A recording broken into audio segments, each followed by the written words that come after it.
Hello everyone, this is Hakaym and welcome back to some more World of Warships, and today we are showing off the USN Tier 10 Destroyer, the Gearing.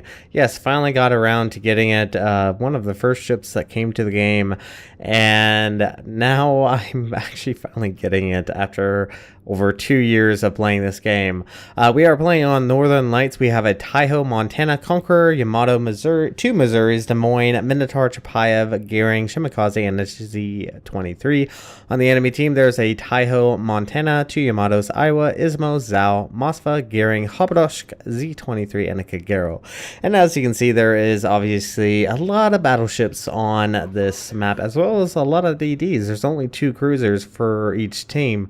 Or better yet, there's 3 cruisers for us. But hey, at least that's a little bit less cruisers I have to worry about. So starting off, the Gearing, well, she's a tricky ship. Probably if you enjoyed the Fletcher, you're probably going to have a little bit more difficult time with the Gearing. Not saying the Gearing's a bad ship, but yeah, she does have a little bit difficult time. Now, originally I was planning on pushing towards A, but I decided to go to B because the Shimakaze is going towards B.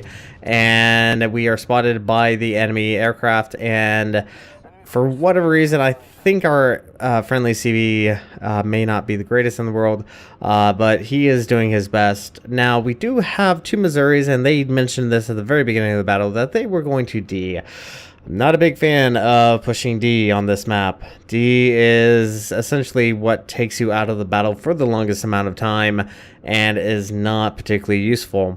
So, unfortunately for me, I am going to have to actually pull away, but fortunately for us, the Kagero is actually spotted by the friendly CV. Now, I'm actually going to go ahead and open up my guns. The reason why I'm doing this is, as you can see, there's no one there to support him. There is, in fact, both the Mosfa and the Zhao, which are probably more greater threats towards me, are both north of A. So with this in mind, I can actually push into B. Now, he did drop his torpedoes, and he does have the potential of running the reload module, or reload consumable, on his ship, so that means that more than likely he can drop additional torpedoes. Now, our team is ahead. We have taken out one of their ships, but the enemy team have captured 2 caps, and the Z-23 is now capturing D. So at this time, this is a very good time to actually push, for once again, he is by himself. He is essentially unprotected by any friendly teams, and let's just open up on this Kagero. And this is where the Gearing really does have the most potential firepower, is just this very quick reload weaponry, and as you can see, we can definitely melt this Kagero. The guns reload very fast. I am trying to be a little bit careful, keeping in mind just in case there might be additional torpedoes are coming in, but I think we should be fine. Our friendly CV is currently trying to drop on the enemy Kagero, but we should be able to take him out, no problem, unless the Montana decides to help. Oh my word. Okay, so Montana decides to help, and now we have torpedoes on the Yamato, and these are the very fun torpedoes. I do run my captain with torpedo acceleration, so these torpedoes go 71 knots, but unfortunately for me, the enemy CV is going to spot them, and obviously the Yamato is not going to want to take 10 torpedoes to the face, so he is going to go ahead and start turning in, and the enemy CV is going to push in. Now, Gearing unfortunately has a slight bit of issue with battleship AP, as you will see as soon as the Yamato opens up. We're gonna go ahead and smoke up. Very good reason to. As you can see there, we took a big old hit there, as well as the enemy Habadosh has started to push in. So with us disappearing in our smoke, we can at least open up on this Habadosh without any penalty. So we're going to see if we can do some decent damage. Now, unfortunately for our torpedoes are obviously just sailing off to nowhere, and the Yamato really wants me dead. It looks like he is running the Yamamoto captain on him. So there is that. Gotta be a little bit careful. Do take a few shots at the Yamato, but my interest is more on the Habrash. His engine is down, which means his damage control is down. So if we can knock off a few more points of health, will prove beneficial. But even with our HE, you can see damage-wise is not the greatest, and this Yamato really wants us dead. Continually opens up on us, probably because we're one of the few targets. I don't know exactly. There is a Yamato or Montana behind us, so I don't exactly know why he's so focused on us. So we are in the lead. We have a 3-ship advantage to their 1, so we are definitely in the lead. We have captured A and B, and they only have 1 capture point at this time. All right, so let's actually talk about the ship since we've kind of calmed down. Torpedoes are going to be aimed at the Iowa. The Iowa is potentially going to be trying to slow down. I do drop 1 that's going to hit the island. Do decide if to aim at the other side, but it does look like this Iowa is going to possibly slow down. So we're actually going to go ahead and drop a spread a little bit further in to hopefully actually hit him. The gearing, she's not as nimble as the Fletcher, as a lot of people know. Her guns are, yes, they are very fast paced. They have the arcing, as you will see here, as we get into a position where we can actually use the cover of these islands to actually open up on this Iowa. So this is probably one of the nice thing about it, and that's something you learn very early on with USN destroyers, is the fact that you can use the island for your advantage and deal damage whenever possible. Now, we did significant amount of damage against this Iowa. I believe we got about 4 torpedo hits, and now we can focus on this Habrash. Once again, the Habrash is our more immediate threat. The Habrash definitely at range can outgun a Gearing with relative ease. Definitely don't recommend combating against any Russian destroyers in the USN destroyers, because you will have a very difficult time. Now, I am going to try to get over here towards this Yamato. This Yamato is very low in health. I was hoping to get shots off on this Yamato while behind an island cover and possibly cause fires, see if we can end him. That would be fantastic. But unfortunately for us, the only one that is currently spotting the Yamato is the CV. So unfortunately, we're not going to get any shots off. Maybe a couple. Trying to get out from behind this island and got a few shots off, but they're unfortunately not going to do any damage. So the gearing, as I did mention, is I would say she's kind of, well, honestly, she's probably one of the worst destroyers compared to the other tier 10s. The other tier 10s obviously have unique capabilities. I don't want to say she's downright terrible. She just doesn't have quite what you would be hoping for. Now, a lot of people have started switching from being a gunboat to being more of a torpedo boat, and I can understand why. Because once again, if you do have the captain skill that increases the speed on your torpedoes, they can be quite deadly, especially with that 13.5 kilometer range. So use that to your advantage as all possible. Now, one obvious thing that the gearing does have some slight difficulty is the fact that pulling away is going to be obviously a little bit difficult due to the fact that there's only one turret in the rear. Now, the guns do turn fairly quickly, but all the same, it is very difficult. The gearing is kind of good at pushing forward, but against any battleship AP, she does seem to eat quite a bit. I have seen a full health gearing be completely wiped out by a Montana AP salvo, so you really got to be careful. You got to play cautiously. She's definitely not a gunboat like the Habrash by any stretch of the imagination. So as long as you are aware of your weaknesses, you should do fine with the gearing. As you can tell, I am being careful with the Zao. I do not want to take on the Zao. And did I mention that I don't like people that go to D? We had a Z-23 and 2 Missouris that went to D, and yeah, they're now dead. Yeah, I'm not the biggest fan of that. Now here I make a almost fatal mistake. Now I don't have a smoke screen. Obviously my smoke screen is over there. Probably could have used that, especially if the CV was going to spot these out for a while. It could have definitely done some damage, but unfortunately I did leave it. But as you can see, I kind of run aground, was not fully paying attention. And we are spotted for a split second, but fortunately I do turn off my AA, and fortunately for us, the Zhao is no longer really paying attention to us. His guns are facing the other direction, and he is heading back north. So this is going to be definitely beneficial for us in the fact that we can actually open up on this Zhao. We now have this island that's going to be protecting us, and there is no enemy ships or planes that are going to be spotting us. So let's bully the Zhao for once. Zhao is obviously a great destroyer killer, but for once the destroyer gets to pick on the Zhao with much enthusiasm. Now D is currently being captured. That is obviously the Habash that did rush over towards D, and more than likely the CV is over there as well, as we can do see planes coming out from that direction. Now I'm gonna try to keep the island between myself and the Zhao as much as possible.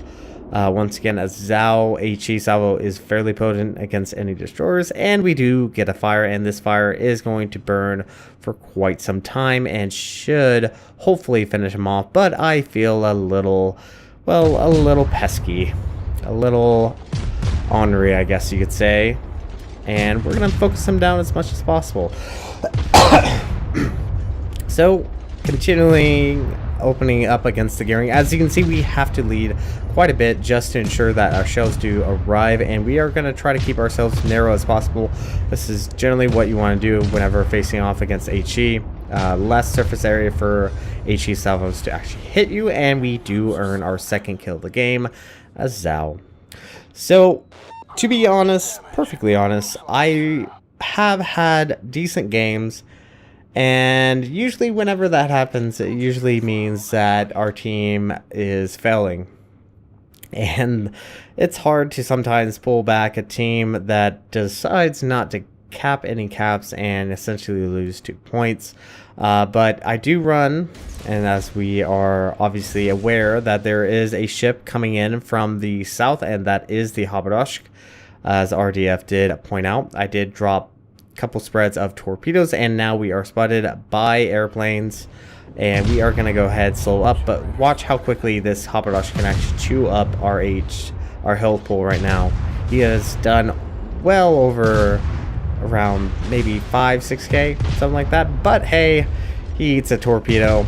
I am very satisfied with that. Unfortunately, that did not kill him off, and he's still alive and kicking. We do have a friendly Shimakaze that is coming around. Now, I probably could have held my position a little bit longer, but I wasn't quite certain what his intentions were, and now he's currently focused on the Shimakaze, and now we are just going to try to get free damage as quickly as possible without him focusing on us. We do get a fire, and he finally does take out the friendly Shimakaze, but we get the Habadosh, and oh no, there's a Moskva right in front of us. Oh, well, there was a Moskva right in front of us. Alright, so all that's left is the enemy CV, and it is a Taiho. Now, the AA on the gearing is fairly decent. You can deal significant amount of damage. It's a very good defensive purpose. I will have to say, as you can see, we have lost a few of our AA guns, which does obviously decrease the amount of potential damage. Now, what I probably should have done right here, ooh, that was very close. Probably what I should have done was push towards that Taiho again, that little chokehold. And very close. I should have turned left here. This is where I think I messed up. Should have went hard to port. Instead, I decide to go to starboard. Yeah, my mistake. If I get in that choke point, it'd be definitely a lot more difficult for him to actually hit me. And now our defensive AA is off for another 2 minutes, and the Taiho decides it is time to come attack the poor gearing. Now, this is probably where the gearing does have a little bit more of a difficult time, is actually maneuvering. You can it feels like it doesn't turn that well, and this Taiho is going to get the drop on us, which is unfortunate. But hey, we have shot down a few of his planes, and that is going to be the end for us, unfortunately. However, our team has secured 3 caps, and we are almost at full capture right now. So I think that's going to be pretty much it for this replay. Hopefully you guys have been also watching the chat. It has been hilariously funny watching this going back and forth between our Montana and the Missouri and the Yamato. It's been amusing watching this. Anyways, we're gonna go ahead and show the victory screen as this battle is officially over with. So our team earned a victory. We brought home 490,478 silver, 5,850 XP, and 293 free XP. We did 112,863 points of damage, 205 shell hits, 5 torpedo hits, 4 plane shot down, 6 incapacitation, 2 kills, 5 fires, 4 floods, 6 defended base caps, and 2 captured base.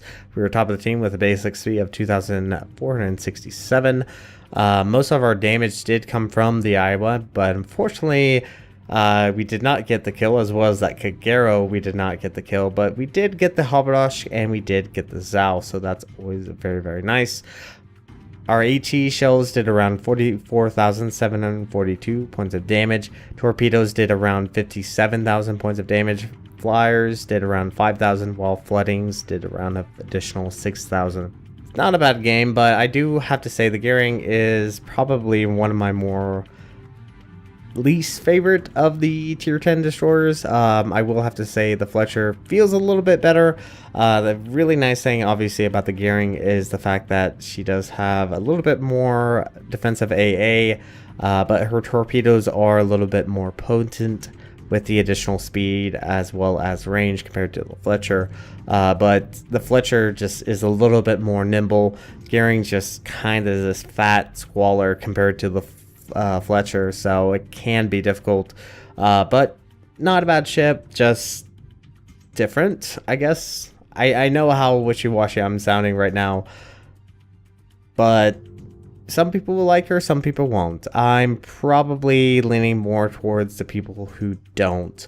I probably don't see myself playing that much with the Goering, but anyway, let's go ahead and take a look at her in port, and you will see kind of how she looks on paper. So I will see you guys there. Alright everyone, welcome back to the port, and the Goering, well, the Goering's finally here. We finally got around to getting the Goering, and oh, the ship. I can understand why a lot of people give her crap. Well, she's completely different from the Fletcher, honestly. She does have her strengths. She does have her cons, her weaknesses. So let's actually quickly take a look at the stats. Survivability, 22,900, which is not bad, especially if you compare it to the other tier 10 destroyers, which I actually own them all, which is finally amazing. I actually have them all. She's kind of middle of the road. Shimakaze has 21,400. The Z52 23,800. Haberdash 22.5, and Grossovoy at 20,900. So middle of the road as far as the health pool is concerned. Armor is alright, 21 millimeters. I believe the Haberdash has a little bit thicker at 50 millimeters. So armor's okay, but what really is the negative thing about her is she's kind of fat and wide. Now the Z52 and obviously the Haberdash are going to be fat and wide as well. Shimakaze definitely does have that more streamlined look to her, which does allow her to actually kind of be a little bit more difficult to hit, especially going bow in. But the Goering, it's fat, it's wide, and it sits up high. So that's probably, her profile is very, very large and very, very easier to hit compared to the other destroyers. So that's probably one of her negative aspects. So you really got to be careful, again, especially against battleship AP. That is just brutal. So moving on from the main survivability, moving on to the guns, the artillery, you have 3 dual 127 millimeters. Obviously, you have 1 additional gun compared to the Fletcher. They reload every 2.6 seconds. The turn time is amazing, 8.3 seconds. Dispersion at 11.1 kilometers is 92 meters. Max HE damage is 1800 with an 8% fire chance. I do run both the flags on it just so I can boost up that fire chance. Max AP damage is 2100. You definitely want to use your AP, especially against cruisers or even battleships up close.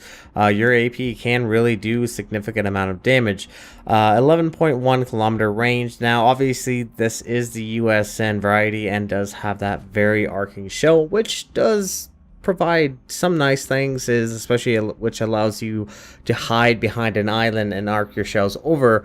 The only bad thing is against long range destroyer on destroyer action, she does really have some difficulty with that. Obviously, the Habrash and Grossovoy, and even the Shimakaze for that matter, definitely have better shell arcs compared to the Gearing. So long range, not so much, but closer range is kind of where the Gearing does her best in. But obviously, there has been a lot of power creep coming in from the other destroyers. Obviously, she was the original one.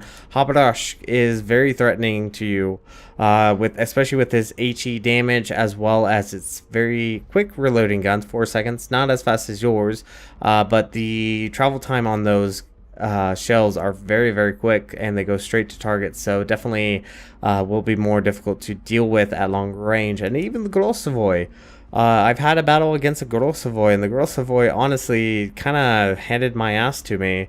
So even with the Grossovoy, it can have some difficulty. And then once again, the Z52 has Hydro, so yes, a lot of power creep has occurred for, unfortunately, the Gearing. And unfortunately for me, I finally got the Gearing as my last destroyer. So guns they have some good things and they have some bad things. Torpedoes. Okay, here's a good thing about the torpedoes. There's one negative thing about the torpedoes, but we'll get there in a second. You have 2 quintuple 533, very similar to the Fletcher. They have a load time of 136 seconds, so that's definitely the negative thing about it. Now, if you want, you could build your captain to where your torpedoes reload a little bit quicker. Could be nice, because I have seen Gearing play more like a Shimakaze than a actual versatile gunboat. Max damage is 17,900, not the highest. Obviously, that goes to the Shimakaze. Range is 13.2. Now, you might be wondering, isn't the Gearing's torpedo range actually 15 kilometers? And I would say yes. If you have a stock Gearing, well, there's not really such thing as stock, but if you have a Gearing with a captain that does not have the torpedo acceleration skill, yes, it would be 15 kilometers. However, I do have a captain with torpedo acceleration, and this thing is actually really nice. So granted, yes, you do lose around 1.8 kilometer of range. However, you get 71 knots. Those are scary. Those are very scary.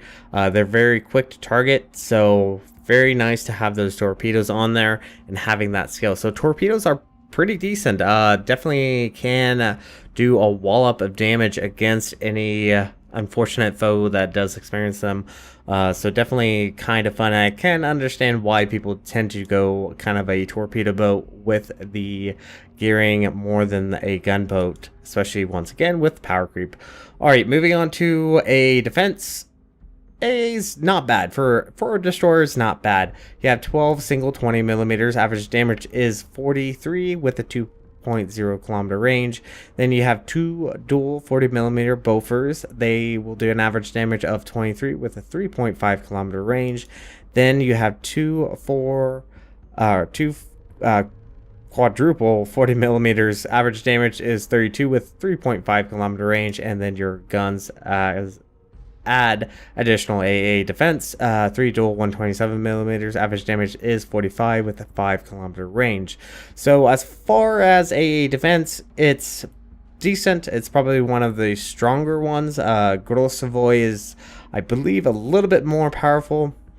Might be entirely wrong, but Grossovoy in both the Grossovoy and both the Gearing, both the Grossovoy and Gearing both have the AA Madness consumable that they can actually use, which definitely boosts up your AA quite a bit. Alright, maneuverability. Yes, this is where another bad thing about it. Max speed is 37.8 knots, not bad as far as speed.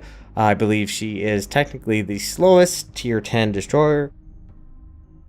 I believe the next highest is probably going to be the Z52, I believe, 39.4, and the Shimei at 41. So Gearing is the slowest destroyer compared to all the others. Turning circle radius is 640 meters. Z52 has 700. Habadosh has 760. The Shimikaze has 690, and the Grossovoy has 720 meters. So turning circle radius is actually fairly tight. It's actually the tightest compared to the other destroyers, but compared to the Fletcher, she does feel like a kind of a brick. Once you go from the Fletcher to the Gearing, she does kind of feel like a brick when turning in the water. Rudder shift time is 3.3 seconds, so not bad. Detectability range by sea is 5.9 kilometers. One of the lowest detection that you can get with a tier 10 destroyer. Detectability range by air is 3.5, and while in smokescreen, 2.8 kilometers after firing main guns. One of the better concealment, so there is that. And then let's actually take a look at the modules. Everything is very, very similar. What you could do, and this is up to you, you could go for AA Guns Mod 2. This increases your range, which does increase the effectiveness of your AA Madness. So you can swap this out for the aiming system Mod 1. Another thing you could do is get Torpedo 2's Mod 3. It decreases the reload time by 15%. However, you do lose that possibility of a very fast firing guns that the Gearing does actually have. So if you want to go for more of a gunboat, you can go that route. Would probably prove beneficial. Probably one thing I would probably recommend is possibly Steering Gears Mod 2. That's actually kind of nice, but it's also nice having Propulsion Mod 2 just to get up to speed. Alright, let's actually take a look at the captain. Now, on the last episode, I mentioned that my captain had 2 more points available, and I would just talk about it in the Gearing episode, and here we are. Everything is the same exact thing from previously. The only thing is going to be torpedo acceleration. This gives you plus 5 knots to your torpedo speed, but reduces your range by 20%. I find this very, very nice, very beneficial to actually have, just due to the fact that you have 15-kilometer range torpedoes. Yeah, granted, having those additional 1.8 kilometers can be beneficial, but having those very fast firing or very fast torpedoes can be scary, especially when they're not expecting it. So I kind of recommend at least having the torpedo acceleration on the Gearing. Maybe not so much the Fletcher, since the Fletcher obviously does not have this. So having this is very beneficial. But yes, that is it. That is essentially a quick look at the Gearing over the stats and whatnot. But final verdict, she's not my most favorite. Yeah, I will have to say she's definitely not my most favorite tier 10 destroyers. There's definitely tier 10 destroyers that are a little bit more powerful and more workable, I guess you could say. But, however, she does have a good smoke screen, and she does have AA Madness, so she can work really well in team play. So, with that, yeah, I get her a meh, more or less. But anyways, thank you guys so much for watching. If you like what you saw, hit the like and subscribe button. You guys have a great and fantastic day. Zaijian.